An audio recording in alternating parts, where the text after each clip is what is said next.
great to be here in Lake Worth, and wow,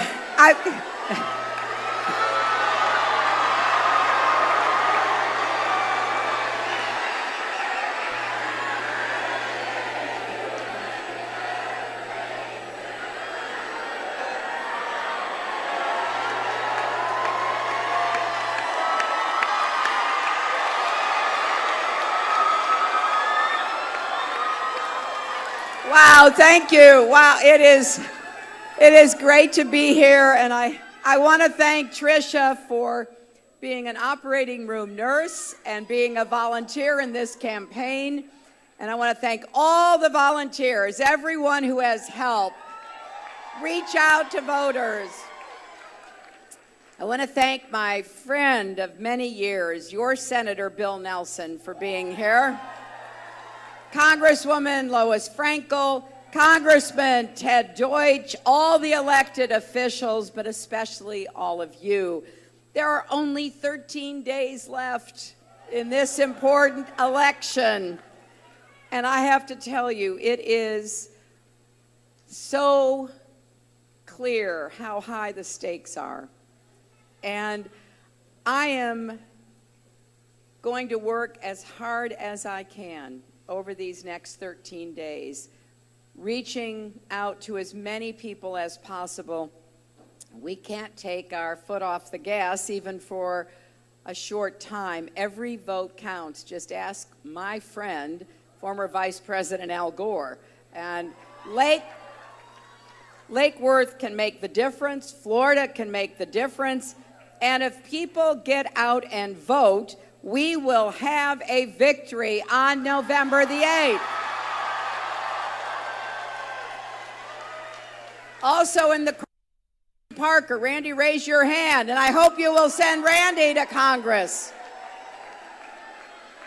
And thank you so much for singing to me. Oh, I love your signs. That's great. That's great. I hope that one of the gifts that you can give yourself would be sending Patrick Murphy to the United States Senate.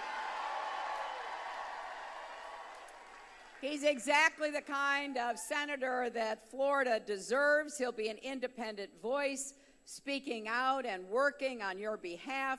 He's a proven problem solver. He's fought for comprehensive immigration reform with a pathway to citizenship. He has defended Planned Parenthood and a woman's right to make her own health care decisions. He's brought Democrats and Republicans together to protect our environment and fund Everglades restoration.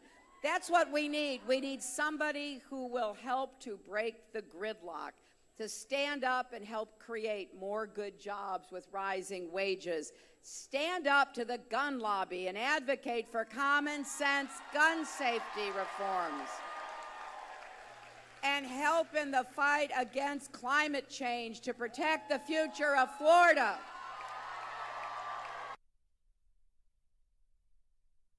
And social hard during your life, and the benefits that you have earned should not be cut or privatized. And remember this, unlike his opponent, Patrick Murphy has not been afraid to stand up to Donald Trump and his dangerous, divisive campaign. Now, did anybody see the last debate? You know, I stood next to Donald Trump for 4.5 hours in those 3 debates, proving, I think, once and for all, I have the stamina to be president. And no matter what he did, no matter what he said, no matter how he stalked me and lurked over me, I just kept thinking about what Michelle Obama said. When he goes low, we go high. And boy, has he gone low, right? But among the many things that he has said, which are deeply troubling and disturbing, he said something truly horrifying in that last debate. He said that he would not necessarily respect the results of the election. He actually refused to say that he would when asked directly. Now, you got to understand, as I was standing there, nobody, Republican, Democrat, nobody who's ever run for president has ever said that before. And so I guess we shouldn't be too surprised. This is the guy who said the Emmys were rigged against him when his TV show didn't win. But this is serious, and it's the reason I've been bringing it up at all my stops here in Florida, partly because I was horrified by it, but also because, think about this. When you are sworn in as president, you take an oath. You take an oath to preserve, protect, and defend the Constitution.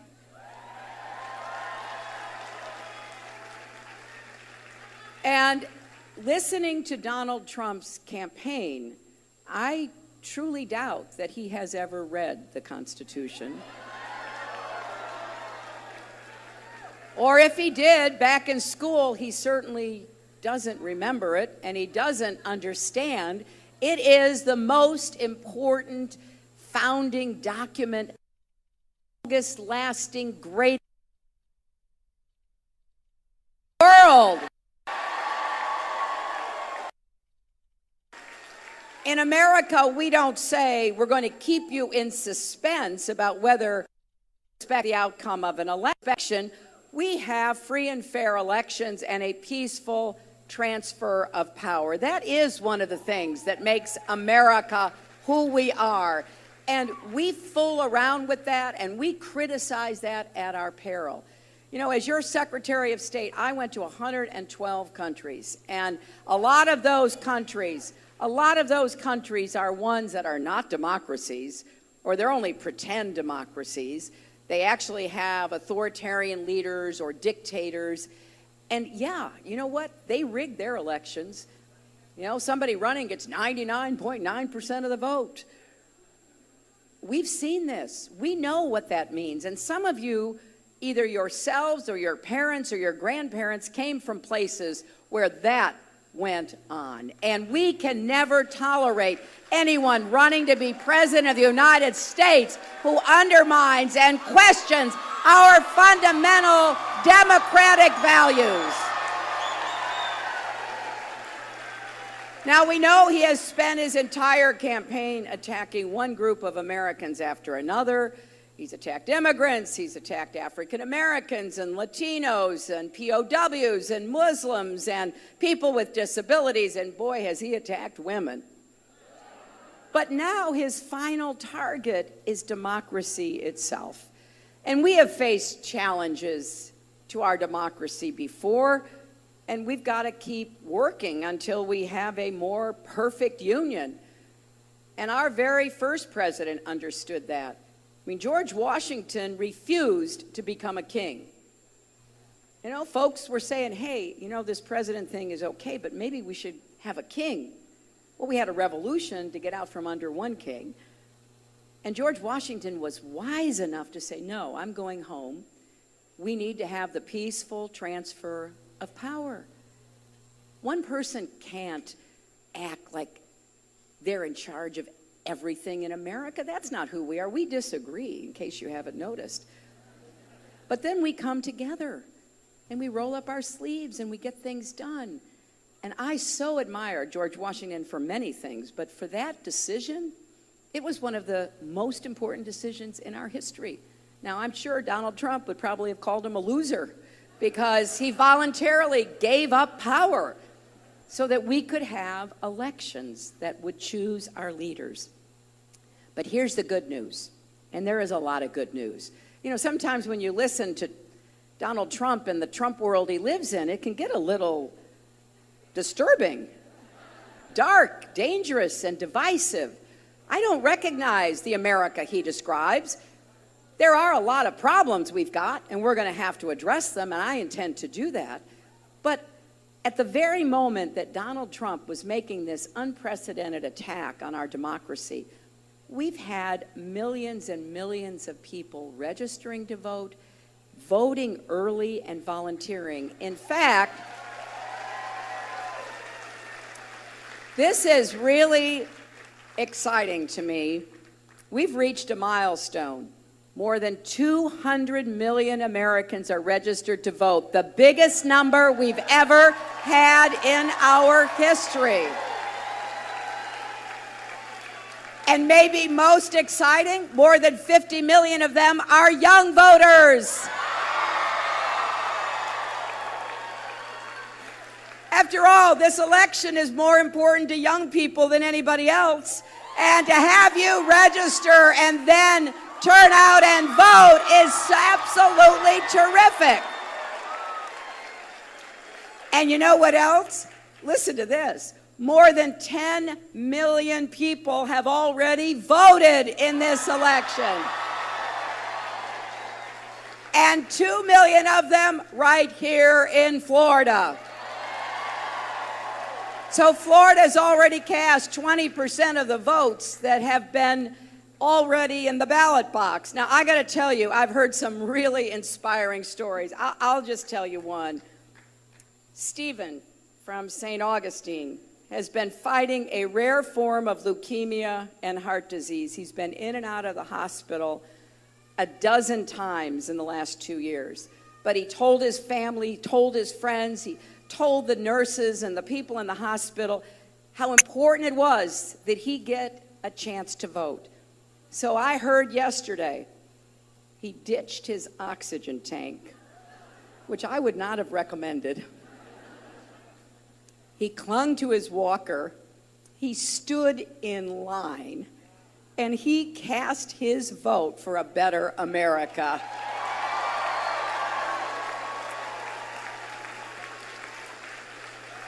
Don't let anybody tell you they don't have time to vote in this election with somebody like Stephen making that enormous effort. And you only see numbers like this when people are motivated to stand up for what they really believe in. And I really believe Americans are coming together at the end of this election, and not just Democrats, but Republicans and independents. And I want to thank all the Republicans and the independents who are here today, who are part of making our country better for everyone.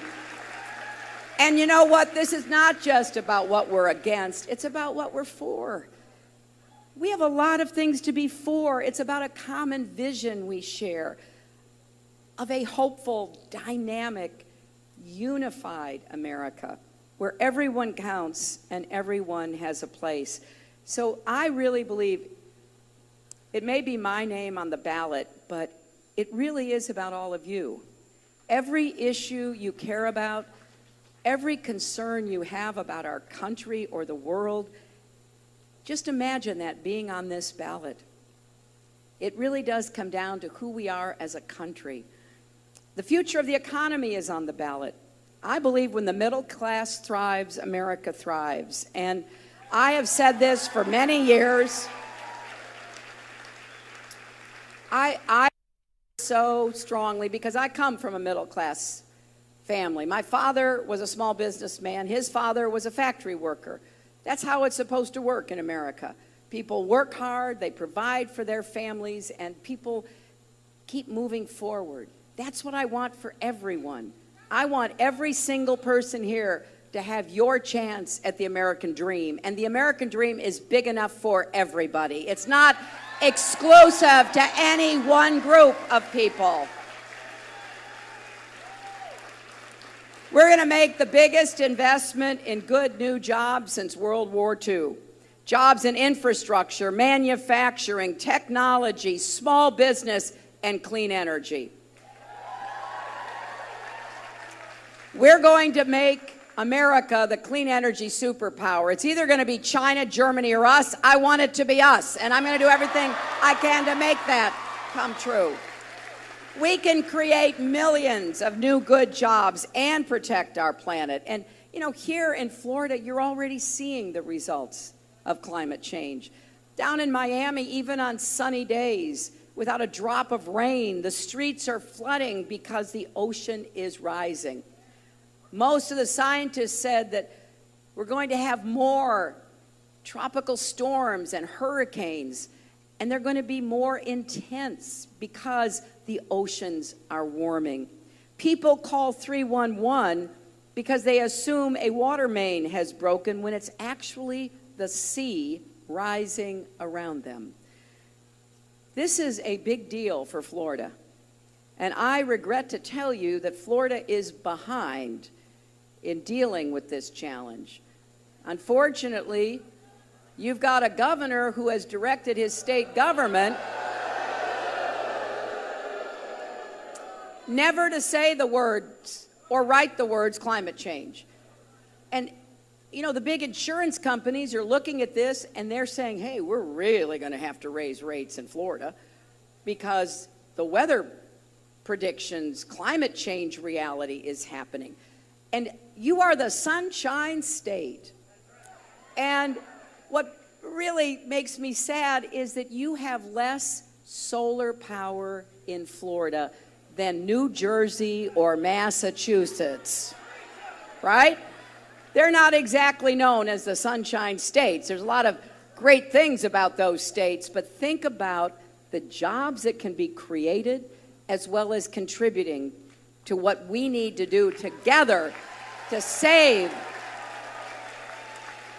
our country and the world. Now, I also believe strongly that we've got to make it possible for everybody to get an education that's going to give them the skills to be competitive in the new economy.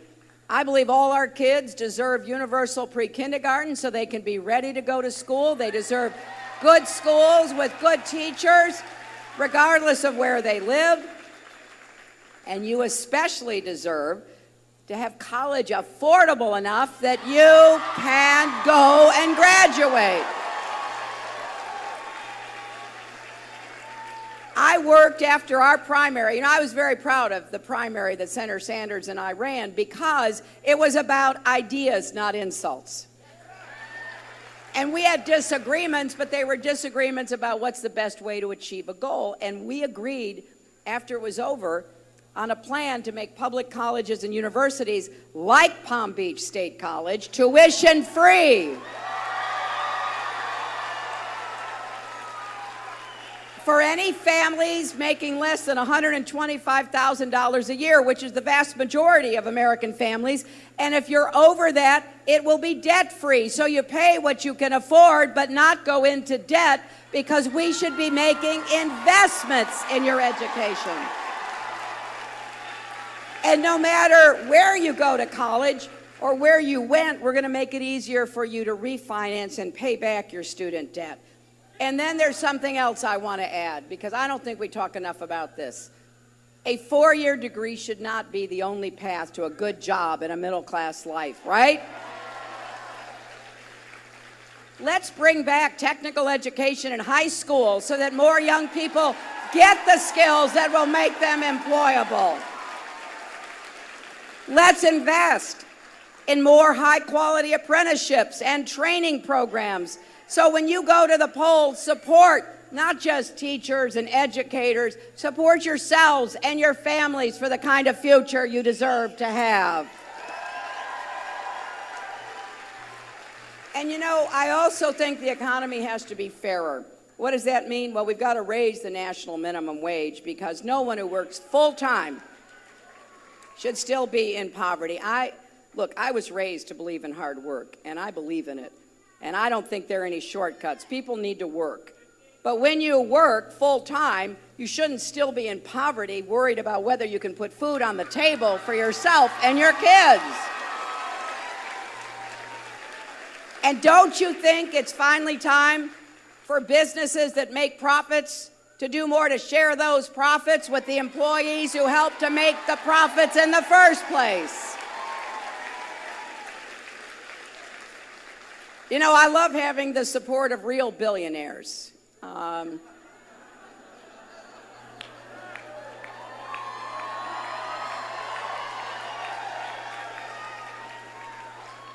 And they've been speaking out because, you know, Donald gives a bad name to billionaires. Warren Buffett says, raise my taxes. It's wrong that I'm paying a lower tax rate than my secretary pays. That is wrong. He knows it. Mark Cuban says every time he sold a company, he has shared the profits with his employees, making 300 millionaires from security guards all the way up to executives. Mike Bloomberg says he knows a con artist when he sees one. So we can do better. We're going to raise taxes on the wealthy because they've gotten most of the gains from the economy. And I don't think it's right that Donald Trump, a guy who claims he's worth $10 billion, should have paid zero in federal income taxes for 20 years. He paid less taxes than probably everybody else here, everyone here, right? And at some point, you got to ask yourself, what is so smart, as he claimed to be, about losing $1 billion in a year? I don't think that's very smart. And what really is kind of weird about it is he lost $1 billion running casinos. Who loses any money running casinos has been, you know, the question I have. So we're going to get the tax system working for everybody. And don't you think it is finally time to say absolutely no tax increases on the middle class, because you haven't had the benefits that you should have had with rising wages. And so I'm adopting the same policy that President Obama had, really the policy my husband started with. No one who makes $250,000 or less, you will not see your federal taxes raised, period. You know, I get always a little amused when I hear people talking the way that Donald talks about slashing taxes, trillions of dollars of taxes for the wealthy. That's the same old trickle-down economics. Only he, of course, wants it to be huger than anybody else's trickle-down economics. Huge. Well, the fact is it hasn't worked. It hasn't worked. We created more jobs when my husband was president, 23 million new jobs, and we've now created 15 million new jobs under Barack Obama. That is more than was created under trickle-down economics. So I feel strongly that we can't go backward, because we need to build the economy from the middle out and the bottom up, not the top down. Now, don't you think it's also time for women to get equal pay for the work we do? And you know, this is not a woman's issue alone. If you've got a mother or a wife or a daughter or a sister, you want her to have equal pay, don't you? I mean, otherwise your family is being cheated. And you know where else it hurts? If women are not paid equally, and we've got some great examples of that around the country, it hurts them when they go on Social Security. You know, Lilly Ledbetter, the woman you may have heard of, who worked in a factory in Alabama, and she worked her way up until she was one of the managers on the floor. She was the only woman. She worked really hard, and then it was years later, she was like in a break room or somewhere, and she overheard a conversation about what some of her co-managers were going to be spending money on, and she was thinking, now, how can they afford that? And so she went and talked to them, and they told her how much money they made, and she was paid 40% less. So what did that mean to her? Well, it meant her husband, who also worked really hard, it meant that they were kind of cheated. And then her husband died. She's a widow. And now her Social Security is 40% less because she didn't put in enough to get the higher payments. So don't let anybody tell you this is a woman's issue. And when Donald Trump attacks me, says I'm playing the woman's card, you know what? If standing up for equal pay is playing the woman's card, then deal me in.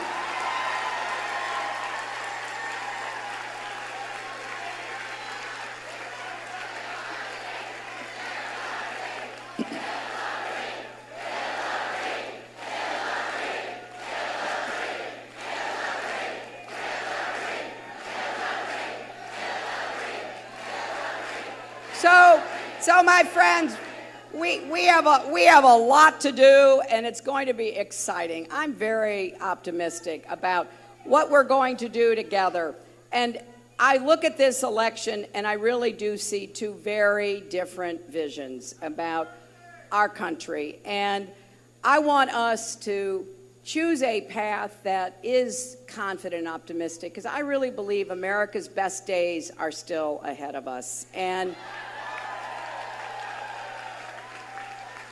I think part of what we have to do is just be clear about the stark difference between our campaign and my opponent's campaign. You know, today he's in Washington, D.C. to open a new luxury hotel. And really, you know, while the hotel may be new, it's the same old story, because once again, and I want you to hear this because this is really important, if you have friends who are thinking of voting for Trump, I want you to tell them that he relied on undocumented workers to make his project cheaper. And most of the products in the rooms were made overseas, and he even sued to get his taxes lowered. But we know he's used undocumented workers, and that's one of the things that he has run his campaign on, about deporting undocumented workers. Well, he's used undocumented workers. He's made his products in foreign countries. He's used Chinese steel instead of American steel. So, you know, you can talk a good game, but let's look at the facts. And the facts show he has stiffed American workers. He has stiffed American businesses. And later today, I'm going to be with celebrity chef Jose Andres, who had the courage to stand up to Trump about his divisive anti-immigrant views by refusing to put his restaurant in Trump's hotel. And I also, two more things. I couldn't believe that Trump started tweeting about how the battle for Mosul was already, quote, a total disaster, and that our country was, quote, looking so dumb, basically declaring defeat before the battle had even started. Honestly, this is someone who says he knows more about ISIS than our generals. He is not just wrong, he's dangerously wrong. And the message that is being sent to our American soldiers who are over there advising and helping this action to drive the terrorists out, imagine what they are hearing from someone who claims he wants to be the next commander-in-chief. Well, my friends, I have a different view, and I want your help. Our bottom line is we need to work for the next 13 days, and here in Florida, voting could not be easier. Please, you can go early vote through Sunday, November 6th. Go to any early voting site in your county. You can go between 7 a.m. and 7 p.m. to cast your ballot. In fact, you can go right after this rally to the Lantana Road Branch Library just 3 miles away. And you can go to iwillvote.com to confirm your polling place. Make sure you have a plan to vote. Make sure you bring everybody to vote. Volunteer these last 2 weeks. Help us make calls and knock on doors. Go to HillaryClinton.com to sign up, or take out your phones and text JOIN to 47246. So on January 20th, we're going to have a new president, right? So things are going to change no matter what. The real question is, what kind of change are we going to have? And I don't think most Americans want the dark and divisive change that Donald is offering. Mass deportations to rip apart families, a repeal of gun-free school zones on day one, going back to the days when insurance companies could discriminate against everybody, not just people on the Affordable Care Act exchanges, but every one of us, 170 million of us who get insurance from our employers. Going back to letting Wall Street write its own rules, denying the science of climate change, rolling back marriage equality, reversing a woman's right to make her own health care decisions, the biggest tax breaks ever for those at the top, and then abroad, ripping up our alliances and allowing more countries to get nuclear weapons. Well, that's change, all right, but that is not the change we need. We need a country where every student can afford to go to college, where millions of people are working in good, high-paying jobs, where immigrants come out of the shadows and pay taxes. And listen to this, half of all undocumented immigrants pay federal income taxes, which means they pay more federal income taxes than Donald Trump has paid for 20 years. And we need a country respected in the world, working with our allies to defeat terrorism and to stop the spread of nuclear weapons. Well, my friends, change is coming, but the choice is yours as to what kind of country we want to be. We need a fairer, stronger America. If you will work with me, if you will vote between now, reaching out to as many people as possible, we can't take our foot off the gas even for a short time. Every vote counts. Just ask my friend, former Vice President Al Gore. And Lake Worth can make the difference. Florida can make the difference. And if people get out and vote, we will have a victory on November the 8th. Also in the Parker, Randy, raise your hand, and I hope you will send Randy to Congress. And thank you so much for singing to me. Oh, I love your signs. That's great. That's great. Being an operating room nurse and being a volunteer in this campaign. And I want to thank all the volunteers, everyone who has helped reach out to voters. I want to thank my friend of many years, your Senator Bill Nelson, for being here. Congresswoman Lois Frankel, Congressman Ted Deutsch, all the elected officials, but especially all of you. There are only 13 days left in this important election. And I have to tell you, it is so clear how high the stakes are. And I am going to work as hard as I can over these next 13 days. I hope that one of the gifts that you can give yourself would be sending Patrick Murphy to the United States Senate. He's exactly the kind of senator that Florida deserves. He'll be an independent voice, speaking out and working on your behalf. He's a proven problem solver. He's fought for comprehensive immigration reform with a pathway to citizenship. He has defended Planned Parenthood and a woman's right to make her own health care decisions. He's brought Democrats and Republicans together to protect our environment and fund Everglades restoration. That's what we need. We need somebody who will help to break the gridlock, to stand up and help.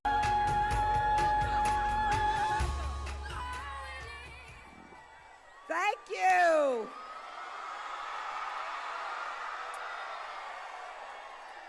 It's great to be here in Lake Worth, and wow,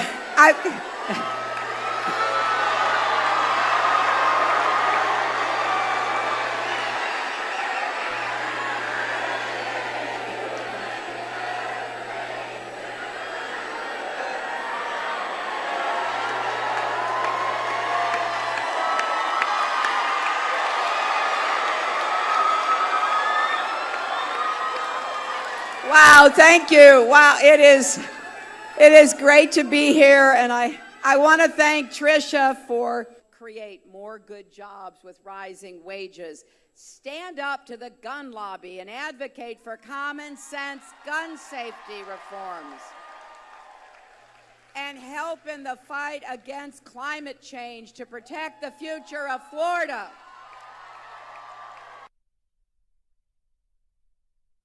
And social